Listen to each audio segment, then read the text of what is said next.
Proclamação do Evangelho de Jesus Cristo, segundo Marcos. Naquele tempo, os discípulos estavam a caminho, subindo para Jerusalém. Jesus ia na frente. Os discípulos estavam espantados e aqueles que iam atrás estavam com medo. Jesus chamou de novo os 12 à parte e começou a dizer-lhes o que estava para acontecer com ele. Eis que estamos subindo para Jerusalém, e o Filho do Homem vai ser entregue aos sumos sacerdotes e aos doutores da lei. Eles o condenarão à morte e o entregarão aos pagãos. Vão zombar dele, cuspir nele, vão torturá-lo e matá-lo. E depois de 3 dias ele ressuscitará. Tiago e João, filhos de Zebedeus, foram a Jesus e lhe disseram: Mestre, queremos que faças por nós o que vamos pedir. Ele perguntou: O que vocês quereis que eu vos faça? Eles responderam: Deixa-nos sentar um à tua direita, outro à tua esquerda, quando estiveres na tua glória. Jesus então lhes disse: Vós não sabeis o que pedes. Por acaso podeis beber o cálice que eu vou beber? Podeis ser batizado com o batismo que eu vou ser batizado? Eles responderam: Podemos. E ele lhes disse: Vós bebereis o cálice que eu devo beber e sereis batizado com o batismo com que eu devo ser batizado. Mas não depende de mim conceder o lugar à minha direita ou à minha esquerda. É para aqueles a quem foi reservado. Quando os outros 10 discípulos ouviram isso, indignaram-se com Tiago e João. Jesus os chamou e disse: Vós sabeis que os chefes das nações as oprimem e os grandes os tiranizam. Mas entre vós não deve ser assim. Quem quiser ser grande, seja vosso servo.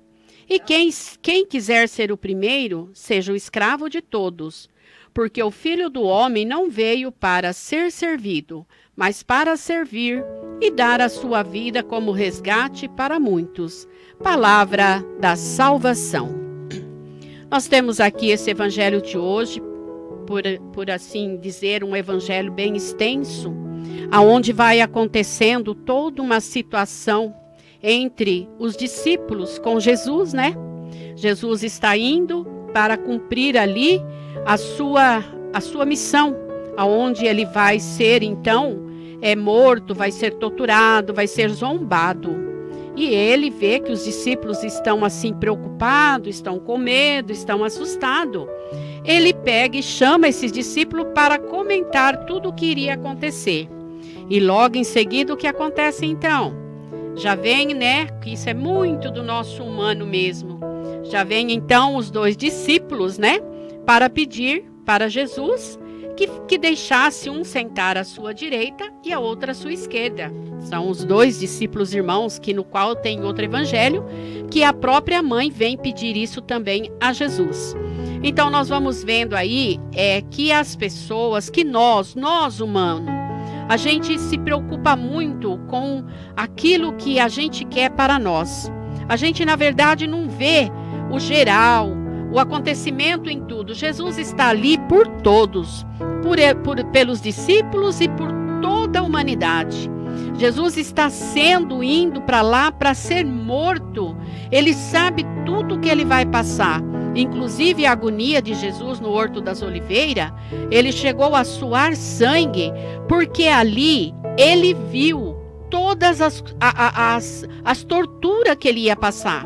Antes dele ir, ele já estava vendo, o Pai Celeste já tinha mostrado a ele tudo o que ele ia passar.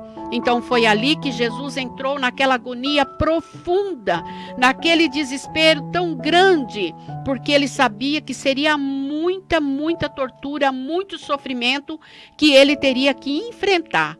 Mas assim mesmo, ele se coloca em coragem e pede para o Pai: Pai, faça-se a tua vontade e não a minha.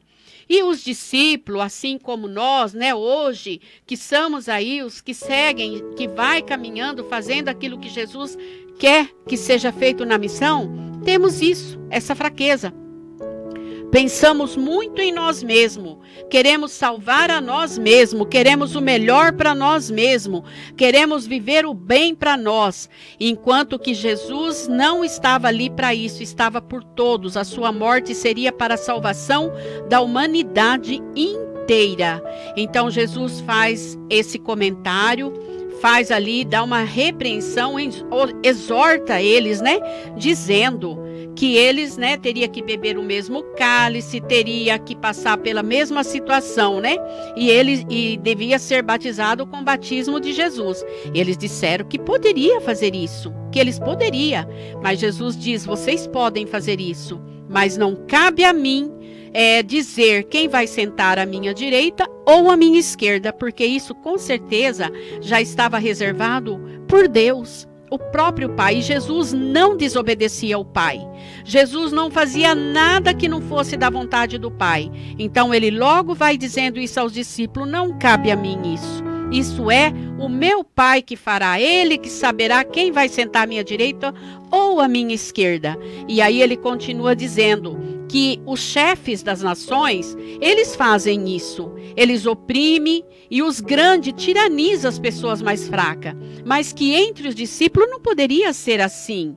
Quem quiser ser grande, que seja servo. Então, quem quiser ganhar a vida, quem quiser chegar lá, sentar, lute, faça, tem que fazer, tem que praticar.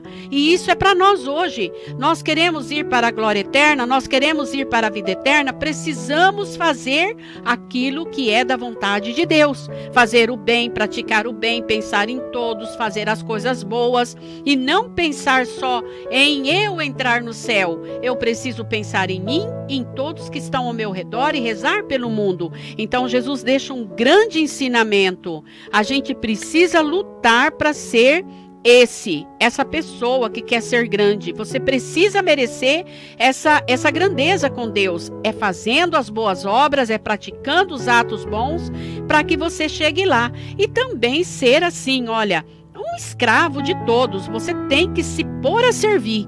Como Jesus disse: eu não vim para ser servido, eu vim para servir. Então não cabe a mim falar isso ou falar aqui. Eu estou aqui para fazer a vontade de Deus e não a minha. Eu estou aqui para servir e não para ser servido. Então que eu e você precisamos tomar conhecimento disso e fazer isso na nossa vida. Nós precisamos fazer por merecer. Precisamos estar aqui para servir e não ser servido, como Deus nos diz. Porque aquele que é o último será o primeiro, se fizer assim. Então fica para nós hoje esse ensinamento do Senhor, que precisamos praticar as boas obras e lutar para que a gente possa merecer o lugar no céu. Amém? Que Deus abençoe a todos nós. Louvado seja o nosso Senhor Jesus Cristo.